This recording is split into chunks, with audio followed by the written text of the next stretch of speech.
Assalamualaikum warahmatullahi wabarakatuh. Bertemu lagi bersama saya di channel Seputar Cerita.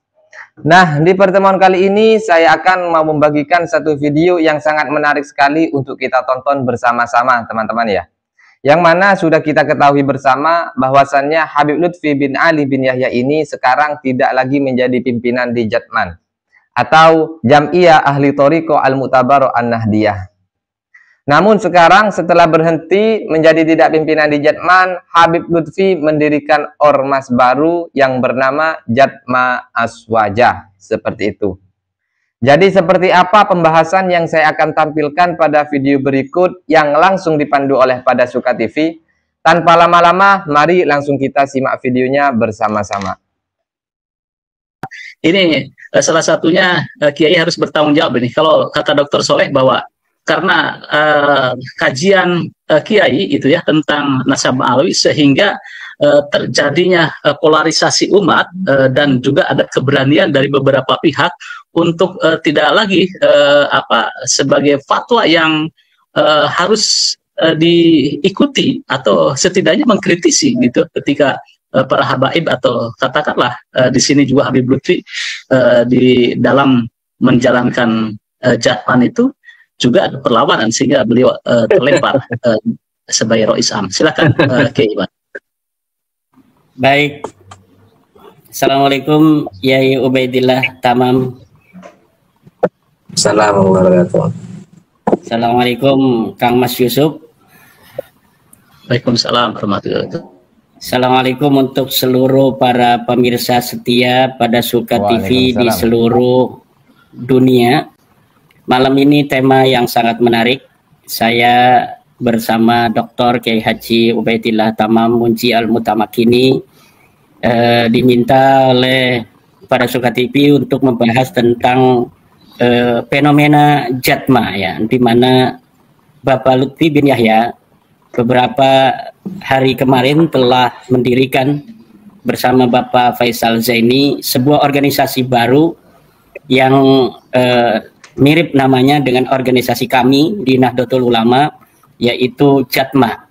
Kami dari Nahdlatul Ulama mempunyai organisasi tarekat namanya Jatman bin Nuni fi akhirih. Kemudian Bapak Lutfi bin Yahya memangkas identitas Nun itu, yang dimana Nun itu adalah merupakan identitas kami.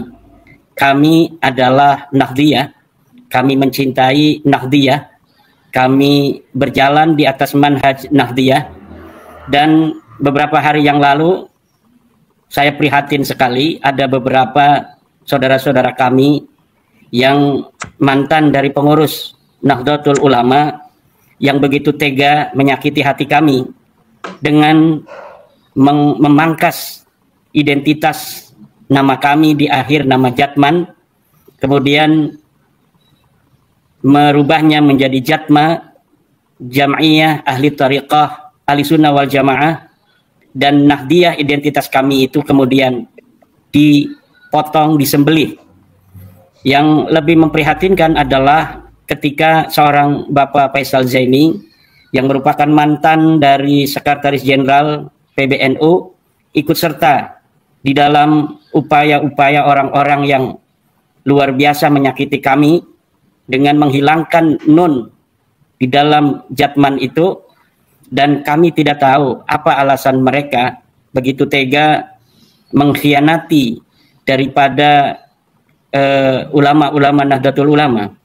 Karena ketika sebuah organisasi yang keberadaan organisasi itu secara spesifik sudah ada di Nahdlatul Ulama, seperti Jam'iyah Ahli Thoriqah Al-Mu'tabarah An-Nahdiyah, kemudian di saat yang sama ada organisasi yang sama di dalam pokok perhatian yang sama, yaitu thariqah, dan anggotanya juga adalah orang-orang yang sama, yaitu warga Nahdlatul Ulama pecinta thariqah. Sungguh ini adalah merupakan organisasi dirar. Dulu di zaman Nabi ada yang namanya Masjid Dirar, masjid yang didirikan oleh orang-orang munafik untuk diraran wa kufran wa tafriqan bainal mu'minin, sebagai upaya memperlemah, membuat mudarat, upaya ingkar terhadap Rasulullah, kemudian tafriqan bainal mukminin, memecah belah di antara orang-orang mukmin. Dan ini saya kira tidak terlalu jauh kalau kita mengatakan Jatma ini adalah sebagai jam'iyah diror bagi Nahdlatul Ulama. Karena apa? Karena di dalamnya masih ada ciri-ciri Nahdlatul Ulama. Bintang 9 dia rampas di situ di dalam lambang. Kemudian tali dengan longgar, tali yang dengan ikatan longgar itu adalah ciri khas Nahdlatul Ulama. Yang tidak sama itu hanya na'lu sendal itu yang ada di tengah-tengah yang katanya sendal Rasulullah menurut kaum Balawi itu. Itu yang tidak sama, itu ciri-ciri Balawi itu. Di tengah-tengahnya itu ada sendal na'lu Rasulillah kata mereka. Cuma tidak tahu itu dari mana sejarah sendal Rasulullah semacam itu. Jadi di situ selain deklarasi Jamaah Ahli Thariqah Aswaja itu merupakan deklarasi sebuah organisasi, menurut saya adalah deklarasi final bahwa Bapak Lutfi itu keluar dari Nahdlatul Ulama. Sebelumnya kita dengar itu ada muridnya Bapak Lutfi bin Yahya yang katanya ngobrol berdua di dalam kamar menyatakan bahwa Bapak Lutfi bin Yahya keluar dari Nahdlatul Ulama. Tetapi itu kan baru riwayat hadis ahad, satu orang yang menyampaikan.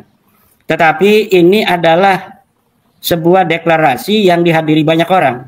Ini mutawatir, tetapi tidak sharih, tidak jelas mengatakan secara lafzi bahwa dia keluar dari Nahdlatul Ulama.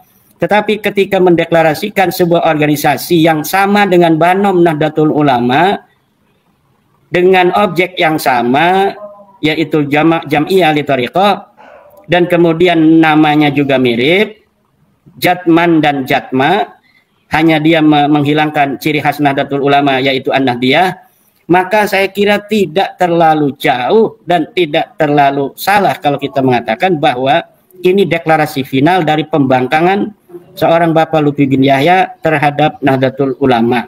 Ini adalah organisasi diroron wa kufron wa tafriqan bainal mu'minin. Ini dari sisi organisatoris. Kemudian dari sisi sejarah, yang orang bisa berpikir kenapa seorang Bapak Lutfi bin Yahya begitu tega dengan Bapak Faisal Zaini dan beberapa atau pengurus-pengurus yang dulunya menyatakan atau aktif di Nahdlatul Ulama, kemudian sekarang membuat sebuah organisasi thariqah yang masih ada ciri-ciri Nahdlatul Ulama di dalamnya, tetapi kemudian tidak mau membawa nama Nahdliyah. Saya kira ini adalah merupakan sebuah fenomena tasawuf yang terhempas dari jati diri ketasawufannya. Itu selain dari sisi organisasi, dilihat dari sisi latar belakang di mana ini berbasis tasawuf. Saya kira ini fenomena tasawuf yang telah terlepas dari sisi ketasawufannya. Selain orang juga bisa mengatakan bahwa ini ada luka hati dari Bapak Lutfi bin Yahya ketika uzila qahron, dibekukan secara paksa oleh pengurus besar Nahdlatul Ulama, di mana seharusnya organisasi Jatman di bawah pimpinan Bapak Lutfi bin Yahya ini berakhir tahun 2023. Kemudian dengan berbagai macam upaya Bapak Lutfi bin Yahya masih ingin terus menjadi rais di Jatman.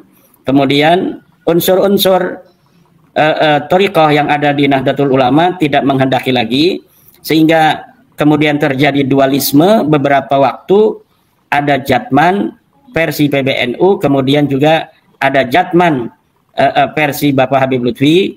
Kemudian terkuak bahwa ternyata Jatman versi Bapak Habib Lutfi membuat sebuah akta notaris tersendiri yang sudah dibuat tahun 2019.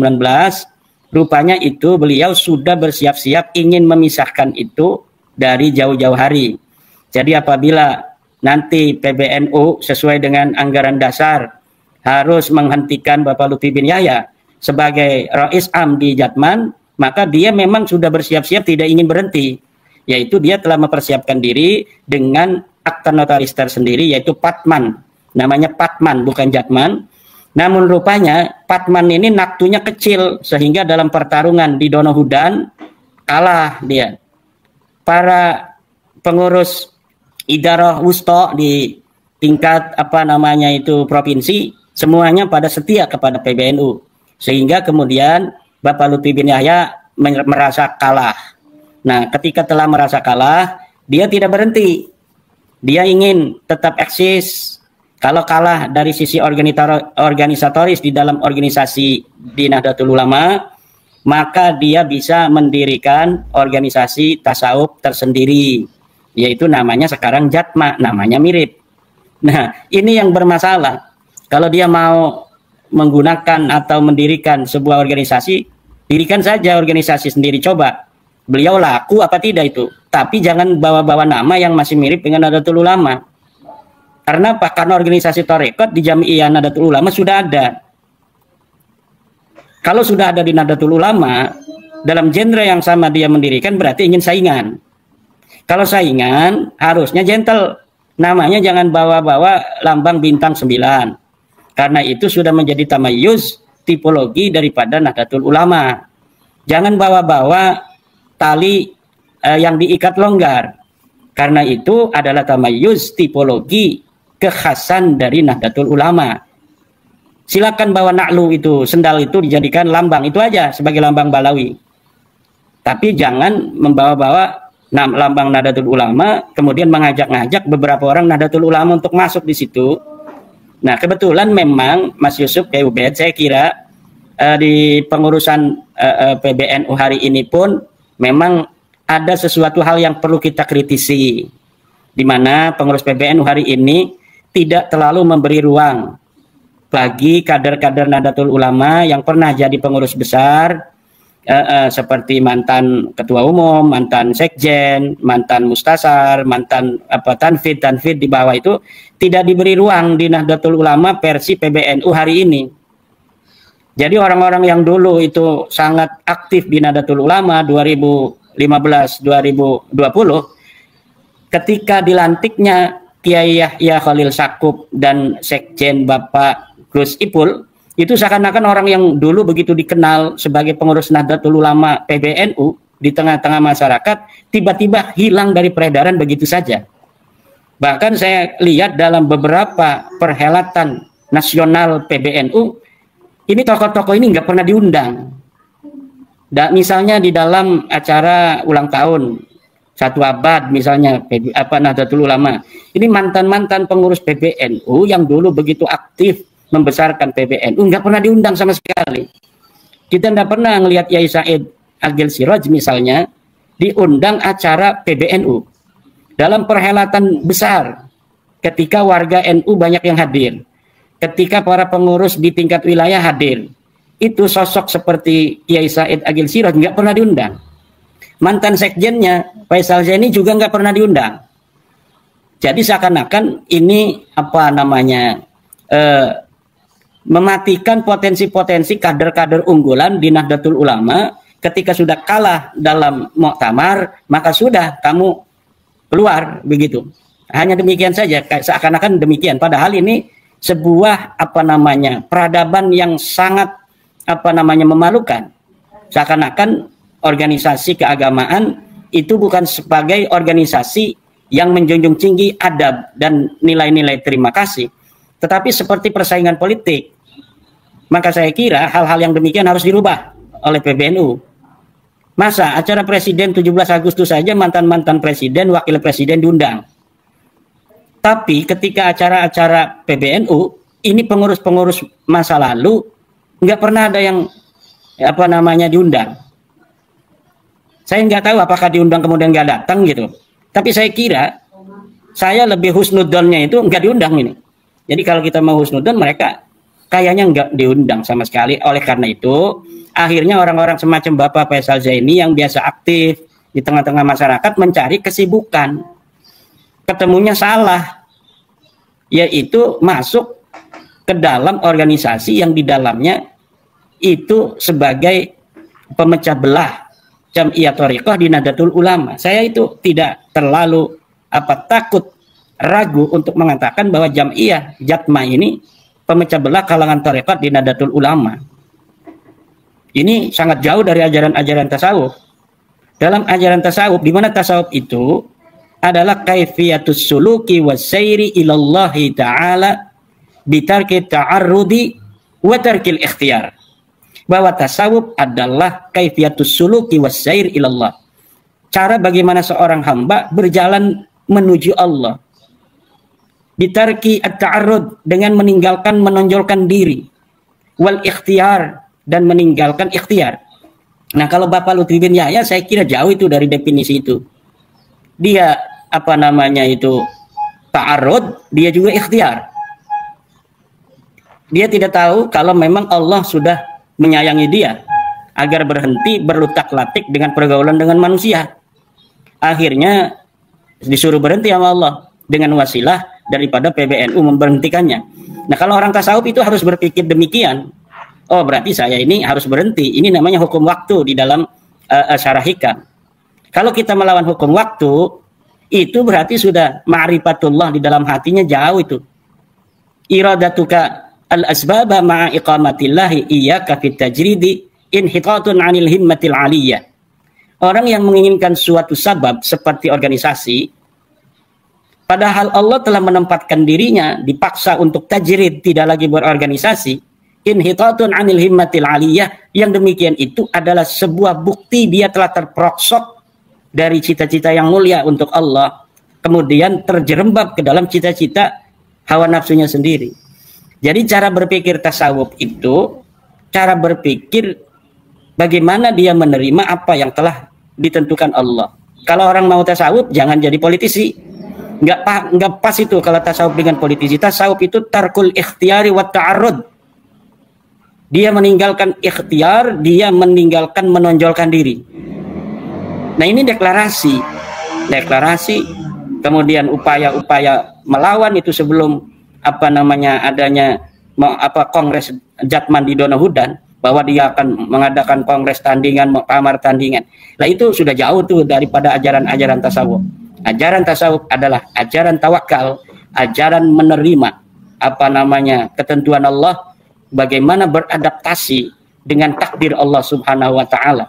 Itu tasawuf hakiki, bukan tasawuf kemudian menonjolkan diri, bahkan memperlihatkan bahwa saya tidak kalah, bahwa saya bisa melawan kamu, bahwa kamu akan menyesal telah memecat saya, bahwa kamu akan menyesal menjauhkan saya dari Jatman. Nanti lihat ini siapa yang akan diikuti oleh umat, apakah Jatman PBNU, apakah Jatma kami. Itu kita tidak salah untuk membaca demikian. Itu bukan seorang sufi. Itu bukan seorang sufi. Itu orang yang dirasuki oleh hawa nafsu. Dan ini saya melihatnya udah jadi jauh. Ketika habis Muktamar Lampung, beliau kan ingin jadi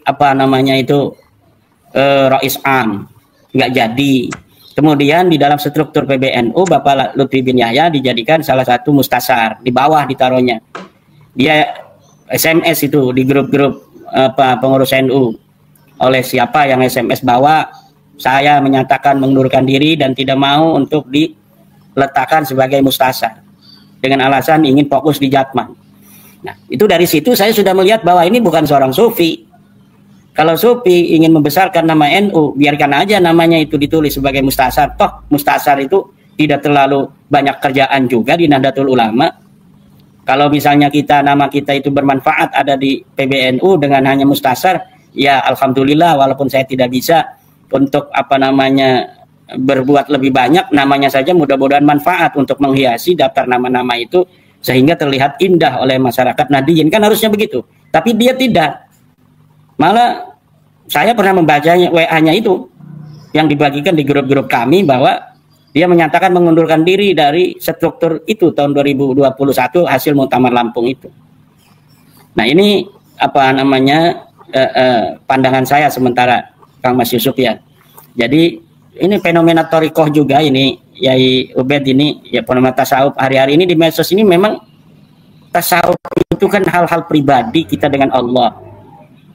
Kemudian ada sebuah media untuk lebih terarah cara kita dalam menempuh jalan Allah, yaitu thariqah. Nah sekarang ini yang ada di medsos orang-orang yang bukan orang pesantren banyak yang ngomong-ngomong tasawuf, banyak yang ngomong-ngomong thariqah.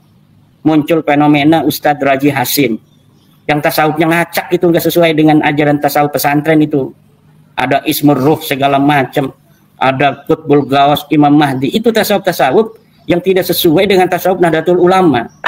Tasawuf Nahdlatul Ulama adalah tasawuf yang muqayyadun bil Qur'ani was sunnah. Tasawuf yang diikat dengan Al-Quran dan Sunnah, bukan tasawuf model Ustadz Raji Hasim. Itu tasawuf apa model begitu? Itu nggak ada dalam ajaran Nahdlatul Ulama, dan orang-orang NU jangan ikut-ikut itu. Tasawuf model begitu nanti sesat itu. Oke. Memahami Nur Muhammad, kami di pondok pesantren sejak dulu ngaji kitab Daqaiqul Akhbar tentang Nur Muhammad itu sudah dipelajari sejak ibtida, tetapi tidak didefinisikan begitu rupa seperti apa Ustadz Ar-Raji Hasim memahami Nur Muhammad. Ada Ismur Ruh, ada orang punya Ismur Ruh segala macam, itu sesuatu yang jauh menyimpang dari ajaran-ajaran tasawuf seperti yang diajarkan Imam Al-Ghazali dan Junaid Al-Baghdadi. Maka Syekh Hasim Asy'ari itu sangat selektif di dalam masalah thariqah, di dalam masalah tasawuf. Agar apa? Agar tidak bisa masuk orang-orang halu semacam itu tuh, semacam Ustadz Ar-Raji halu. Dia dokter tapi halu dalam tasawuf, sehingga nanti bisa menyesatkan umat. Lama-lama umat itu yang tidak mengerti, yang tidak mempunyai basic pondok pesantren, itu akan memahami tasawuf itu seperti ini. Padahal tasawuf itu kalau di pondok itu yang orang suka sholat jamaah, orang yang suka qabliyah ba'diyah, orang yang baca Quran banyak, orang yang hatinya tertata, orang yang mengedepankan zuhud, wara, adab dan lain sebagainya. Bukan tasawuf model yang sekarang diajarkan di medsos, yang diajarkan di YouTube itu. Tasawuf yang coba kita lihat itu, kiai-kiai kita jarang bicara tasawuf di media sosial itu. Di pesantren saja Abuya Dimyati itu orang yang kurang tasawuf seperti apa. Beliau puasa setiap hari seumur hidup, anaknya juga Buya Muhtadi puasa seumur hidup, tidak pernah tinggal sholat jamaah. Ngajinya itu ngaji kitab-kitab balaghah, Uqudul Juman, tafsir, fikih. Nah seperti itu, ngaji kitab tasawufnya jarang, tapi tasawuf itu diamalkan, bukan dibicarakan. Hari ini banyak orang bicara tasawuf, tapi hanya di kata-kata. Tasawuf itu diamalkan, bukan dibicarakan. Nah sekarang tasawuf dibicarakan, tasawuf falsafah, kemudian bercampur dengan tasawuf murni. Di Nahdlatul Ulama, ajaran Nahdlatul Ulama dalam tasawuf hanya ajaran tasawuf yang muqayyadun bil Qur'ani Sunnah dari Al-Ghazali dan dari Al-Junaidi, yang kemudian kedua-keduanya bermuara pada Syekh Abdul Qadir Al-Jilani, Abu Hasan Asyadili, Ar-Rifai dan lain sebagainya. Demikian sementara. Ya, baik. Saya menarik ini tadi mengatakan bahwa PBNU yang sekarang pengurusnya memang jarang mengikutkan kepengurusan sebelumnya. Ini menarik sehingga terjadi ada semacam ketidakasigan di umat. Mungkin ini juga yang dilakukan, yang dirasakan oleh Habib Lutfi Kiai Imaduddin, sehingga ketika kita berbicara secara organisatoris, secara hukum, itu organisasi Jatma Aswaja adalah sah karena memang itu berbeda, walaupun memang ada kesamaan Jatma dan Jatman. Tadi menarik Kiai Imad bahwa inilah yang membedakan bahwa Jatma tanpa N berarti tanpa NO, kemudian Jatman itulah yang Jatman An-Nahdiyah.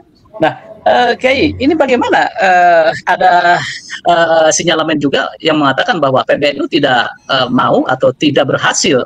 Artinya ketika Habib Lutfi mendeklarasikan Jatma Aswaja, PBNU tidak berhasil melakukan negosiasi atau islah katakanlah dengan Habib Lutfi. Ini bagaimana ini?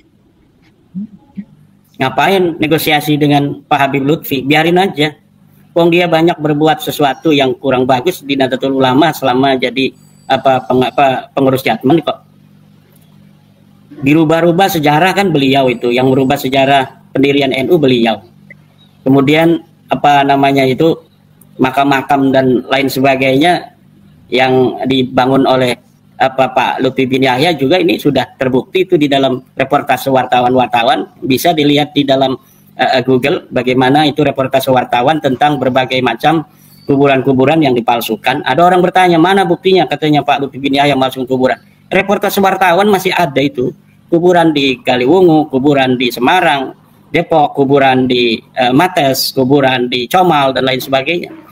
Nah, jadi negosiasi atau apa namanya itu istilahnya itu yang nggak diperlukan. Yang ada itu yang diperlukan adalah untuk Pak Lutfi bin Yahya adalah kesadaran bahwa sudah waktunya mungkin saya harus bersama Allah. Tinggal usah lutak-latak lagi dengan pergaulan manusia, atau umur sudah di atas 70 mungkin. Jadi kalau kita berpikir tasawuf, ya berpikirnya harus macam itu, bukan malah menunjukkan perlawanan. Toh dia dibesarkan oleh Nahdlatul Ulama, harusnya banyak terima kasih. Oke dah, saya terima kasih. Selama ini dibesarkan Nahdlatul Ulama sampai dikenal presiden, sampai dikenal para pejabat, sampai dikenal oleh tentara, dikenal oleh TNI, polisi dan lain sebagainya, kan harusnya begitu. Tapi ini kan tidak, malah membuat sesuatu. Kalau PBNU nggak mungkin berani ngomong ini. Saya yang ngomong ini sebagai warga Nahdliyin. Sekarang saya yang udah nggak di PBNU ini. Jadi nggak perlu negosiasi, nawas nih. Di PBNU kalau ada negosiasi apa? Apa yang mau dinegosiasikan? Nggak perlu negosiasi itu. Yang perlu itu kesadaran dari Pak Lutfi bin Yahya. Besok pengumuman, saya karena telah bermimpi Rasulullah, saya tidak boleh bikin jatma, saya bubarkan kembali jatma. Kan dulu dia ngomong begitu, saya mau keluar dari PBNU atau saya nggak mau lagi ngurus PBNU, tapi Rasulullah melarang saya, katanya. Rasulullah melarang saya untuk tidak lagi ngurus PBNU. Nah sekarang malah dia yang keluar dari NU, kan nggak sesuai dengan katanya mimpi bertemu Rasul. Nah maka udah sadar aja, nggak usah negosiasi, nggak usah apa-apa, biarin aja. Kita lihat, biarin sampai di mana itu dia mau meninggalkan PBNU, meninggalkan Nahdlatul Ulama. Nadir Shah Hussein juga ikut-ikutan itu, membela-bela segala macam, apa urusannya dia. Dia mungkin ingin masuk struktur ya, Pak Profesor Nadir itu. Sampai kemudian menjelek-jelekan Rais Am kita, Ayahanda Kiai Haji Miftahul Akhyar. Saya dibilang Khawarij, dibilang Wahabi, nggak pernah marah saya sama Mbah Yai Miftah. Kenapa? Saya anggap beliau orang tua saya. Lah orang tua mau ngomong apa, biarin aja sama saya. Wong itu rasa cinta orang tua kok. Tapi Profesor Nadir ini berani bicara jelek tentang Rais Am saya. Ini saya tidak terima itu. Apalagi kemudian setelah itu viral, dia bicara jelek tentang Rais Am Yai Miftahul Akhyar. Dia masuk ke Jatma, atau saya tidak tahu dia masuk atau tidak. Yang jelas saya lihat dia membela Bapak Lutfi bin Yahya di dalam sebuah tulisan. Dan saya sudah jawab tulisannya itu. Dan saya kira ini orang-orang yang ngomong demi NU, tetapi tidak menjaga PBNU kita, tidak menjaga ketua umum kita, tidak menjaga Rais Am kita, berani bicara jelek tentang mereka, itu diragukan ke-NU-annya. Kenapa? Saya meyakini bahwa setiap Rais Am dan ketua umum yang terpilih, bagaimanapun prosesnya, dalam muktamar yang sah, maka beliaulah pilihan yang paling tepat untuk kita saat ini. Saya tidak peduli dengan beliau misalnya marah pada saya, tidak setuju dengan penelitian nasab seperti Ayahanda Kiai Miftahul, enggak jadi masalah, orang itu masing-masing dalam masalah suatu pendapat. Tetapi di dalam kedudukan beliau hari ini sebagai Rais Am, walaupun beliau tidak mengatasnamakan Rais Am di dalam mengkritisi saya, tetapi kemuliaan dan kehormatan Kiai Haji Miftahul Akhyar itu saya pegang teguh. Kenapa? Karena beliau ditakdirkan Allah jadi pemimpin saya. Kiai Yahya Khalil Stakuf ditakdirkan Allah jadi ketua umum saya. Dan saya akan selalu menjaga itu. Itu hasil muktamar. Kalau kita nggak setuju secara organisasi, kita bisa bertarung nanti di muktamar yang berikutnya. Jangan ketua NU kita, Rais Am kita, ketika beliau menjabat, kemudian kita delegitimasi. Ini tidak baik. Sama seperti ijazah palsu itu, segala macam itu kasus yang nggak perlu itu. Apa urusan pentingnya orang bicara tentang ijazah palsu Pak Jokowi hari ini? Dia telah jadi wali kota dengan ijazah itu, jadi gubernur, kemudian jadi presiden 2 kali. Toh kenapa sesudah beliau itu lengser, tidak lagi jadi presiden, dipermasalahkan ijazahnya? nggak ada manfaatnya. Itu nggak ada manfaatnya karena Pak Jokowi sudah tidak punya kuasa lagi.